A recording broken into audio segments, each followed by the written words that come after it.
Senior anchor person Tanzila मजहर हमारे साथ मौजूद हैं, मजीद उनसे बात करेंगे। तंजीला, कैसे देखती हैं आप, ये 10-5 के तनासुब से ये फैसला सुना दिया गया?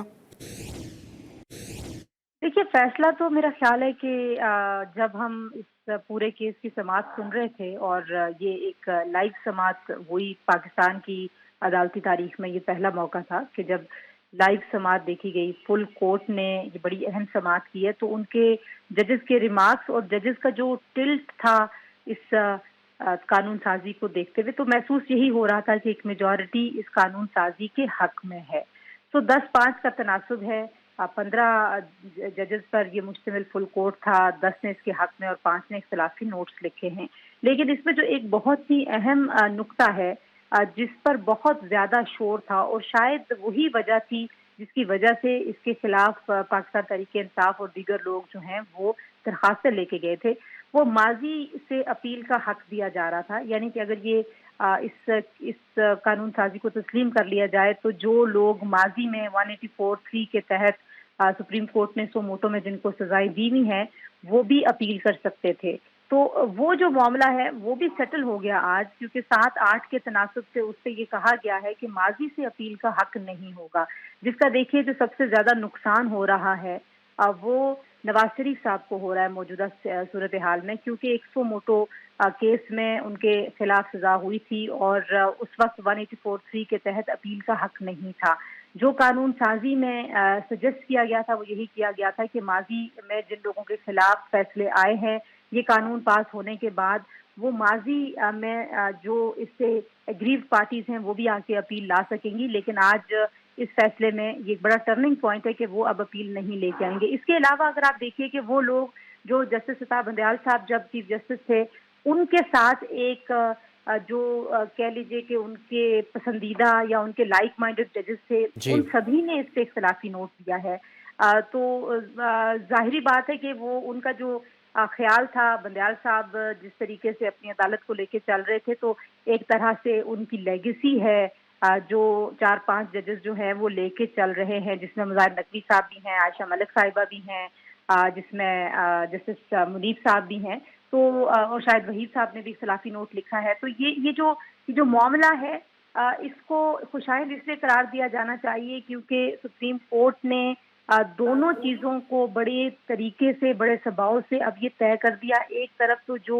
इख्तियार है पार्लियामान का कानून बनाने का, उसकी रिस्पेक्ट रखी गई है और ये इख्तियार अब दे दिया गया है कि ये जो कानून साजी है ये ठीक हुई थी और ये एक प्रेसिडेंट भी सेट होगा कि कोई भी अदालत इस तरीके से या कोई भी 3 रुकनी बेंच इस तरीके से पार्लियामान से पास होने वाली कानून साजी को उठाकर बाहर नहीं फेंकेगा। दूसरी जानिब जो उसमें ये एक इंडिया दिया जा रहा था कि शायद ये कुछ मखसूस शख्सियात को, यानी कि जहांगीर तरीन साहब को, नवाज शरीफ साहब को नवाजने के लिए ये कानून साजी लेके आई है पीडीएम की गवर्नमेंट और उनकी नीयत पर भी शक हो रहा था। तो अब जब वो मामला भी यहाँ पे मुस्तरद हो गया है कि माजी से अपील का हक नहीं होगा, तो फिर शायद वो नीयत के ऊपर जो शक व शुबा था वो भी खत्म हो गया। तो मेरा ख्याल है कि इसमें जो एक चीज थोड़ी सी मुझे डिस्टर्बिंग लग रही है वो काजी फाइज ईसा साहब ने जो ये कहा है कि फुल कोर्ट बनाना उनकी गलती थी, और शायद वो इसी वजह से है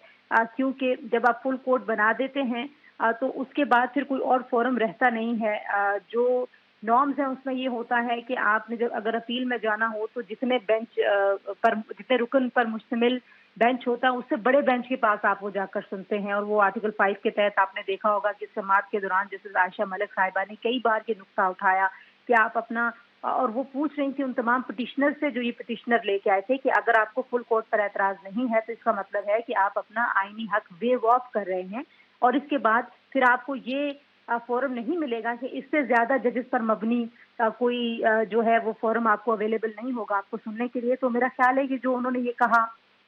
कि ये मेरी गलती थी, तो वो इस कॉन्टेक्स्ट में उन्होंने कहा। लेकिन अब ये भी मामला है कि अब अपील जो है वो माजी से हो पाएगी या नहीं हो पाएगी, अब देखते हैं सियासी जमातें क्या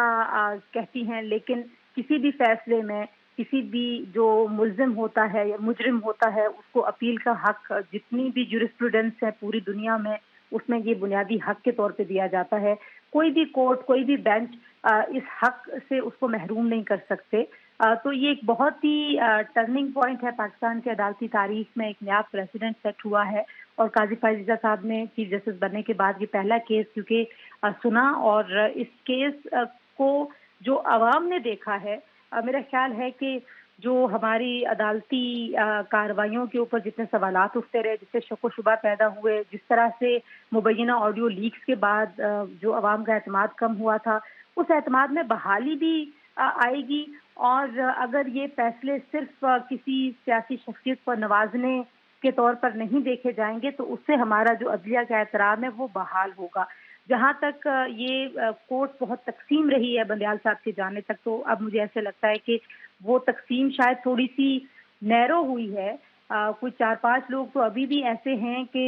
جو چاہتے تھے کہ یہ چیف جسٹس کے پاس ہی زیادہ اختیار رہیں، لیکن ہمیں اس بات کی تعریف کرنی چاہیے کہ قاضی فائزہ صاحب نے چیف جسٹس ہوتے ہوئے اپنے اختیارات کم کیے ہیں اور سپریم کورٹ کو زیادہ بااختیار کیا ہے۔ بندیال صاحب نے اچھا جتنا بھی زور تنزیلہ، جیسا لگایا، کہ آپ نے اختیار کے حوالے سے بات کی تو جاننا آپ سے چاہوں گی کہ چیف جسٹس اور سپریم کورٹ کا اختیار اب کتنا وسیع رہے گا؟ دیکھیے اس پرٹیکولر کیس میں تو یہ معاملہ تھا کہ چیف جسٹس جو ہیں وہ chief of head of rosters بھی ہوتے، جیسے عمر عطا بندیال صاحب تھے، وہ اپنی مرضی سے بینچ بنا رہے تھے، اپنی مرضی سے کیس فکس کر رہے تھے۔ تو یہ جو قانون سازی سپریم کورٹ کے پریکٹس اینڈ پروسیجر کے اوپر کی گئی تھی، اس میں یہ کہا گیا کہ بجائے اس کے کہ صرف چیف جسٹس صاحب یہ فیصلہ کریں، چیف جسٹس کے ساتھ 2 سینئر ترین ججز مل کے یہ فیصلہ کریں کہ کون سی کیس کو کون سے بینچ نے سننا ہے، یا بینچ کتنے رکنی بنے گا۔ تو یہ سپریم کورٹ جو ہے وہ اس سے زیادہ بااختیار ہوتی ہے، اور جو ایک فرد واحد کا اختیار ہے وہ کم ہوتا ہے۔ تو یہ ایک میرا خیال ہے کہ یہ بہت ہی اچھی روایت ہے، کیونکہ اگر چیف جسٹس نہ سننا چاہے کسی کیس کو، یا وہ نہ کسی بندے کو کسی بینچ میں شامل کرنا چاہے کسی جج کو، تو کیا ہوگا؟ جیسے ہم نے دیکھا کہ قاضی فائزہ صاحب کو ایک لمبے عرصے تک کسی بھی آئینی نوعیت کے مقدمے میں جو بینچز بنائے جا رہے تھے ان میں ان کو شامل نہیں کیا جا رہا تھا، اور ان کے علاوہ بھی جو صدق صاحب ہیں ان کو بھی اس طرح سے ہم دیکھ رہے تھے کہ شاید وہ بھی سینئر ترین جج ہونے کے باوجود ان کو بھی کنسیڈر نہیں کیا جا رہا تھا، اور ان کو بینچز کا حصہ نہیں بنایا جا رہا تھا۔ تو یہ جو ایک فرد واحد کی مرضی والا معاملہ ہے، یہ ذرا بہتری کی طرف جائے گا۔ اب تھوڑا سا کنسلٹیٹو پروسیس آئے گا، اور بالکل تنزیل، آپ کا پوائنٹ ساتھ آ گیا ہے۔